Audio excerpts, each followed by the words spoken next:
Short circuit হয় তখনই যখন পাওয়ার লাইনের পজিটিভ ও নেগেটিভ একে অপরের সঙ্গে সরাসরি সংযুক্ত হয়ে যায়। এতে তৈরি হয় হাই কারেন্ট ফ্লো, যা আইসির ক্ষতি, বোর্ড গরম হওয়া কিংবা ফোন ডেড হয়ে যাওয়ার মূল কারণ। একটা মাদারবোর্ডের ভিতরে দুই ধরনের ভোল্টেজ থাকে, একটা হচ্ছে প্রাইমারি ভোল্টেজ, একটা হচ্ছে সেকেন্ডারি ভোল্টেজ। তো প্রাইমারি ভোল্টেজ যে জায়গায় থাকে সেই জায়গার ভোল্টেজগুলো হচ্ছে 4.2 ভোল্টেজ, আর সেকেন্ডারি যে ভোল্টেজটা হয় সেটা হচ্ছে 0.3 থেকে 3.3 ভোল্টেজ। তো প্রাইমারি ভোল্টেজটা থেকে যদি কোনো এসএমডি শর্ট হয়ে যায়, ওই এলাকা থেকে যে শর্টটা হবে সেটা হবে প্রাইমারি শর্ট। আর সেকেন্ডারি সেকশন থেকে যদি কোনো কারণে শর্ট হয়ে থাকে এটাকে বলি আমরা সেকেন্ডারি শর্ট। তো আমাদের ফোন যখন হাতে আসবে, ফার্স্ট যে বিষয়টা আমি কনফার্ম করবো শর্টটা কোথা থেকে হতে পারে। শর্ট হওয়ার জন্য প্রথম যে বিষয়টা থাকে সেটা হচ্ছে এই পাওয়ার সেকশন থেকে। আমরা যখন শর্ট সার্কিটটাকে নির্ধারণ করতে যাব, এই পাওয়ার সেকশন থেকে আমি শুরু করতে পারি, এখান থেকে শর্টটা আসতে পারে।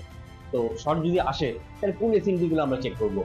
প্রথমে যে স্টার্টিংটা করব, আমরা এই ক্যাপাসিটরগুলো থেকে চেক আপ করবো কোন ক্যাপাসিটার শর্ট হতে পারে। যদি ক্যাপাসিটার থেকে ফল্ট ফাইন্ডিং করে আমি কনফার্ম হতে পারি ভালো, আর যদি কোনো কারণে না পারি, শর্টটা চেক করতে পারে কনফার্ম না হতে, তাহলে আমরা আরো কয়েকটা মেথড ফলো করব।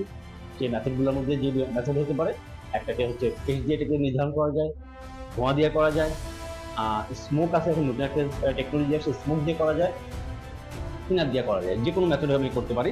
আমি শর্টের এরিয়াটাকে যদি বা এসএমডিটাকে যদি ফাইন্ড আউট করতে পারি, তারপর এটাকে আমি শর্টটাকে কভার করতে পারবো।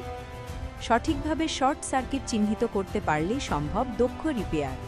তাই আজকের ক্লাসে শেখানো হচ্ছে কিভাবে শর্ট সার্কিট চিহ্নিত করতে হয়, কী টুলস ব্যবহার করতে হয় এবং কিভাবে নিরাপদে সমস্যার সমাধান করা যায়।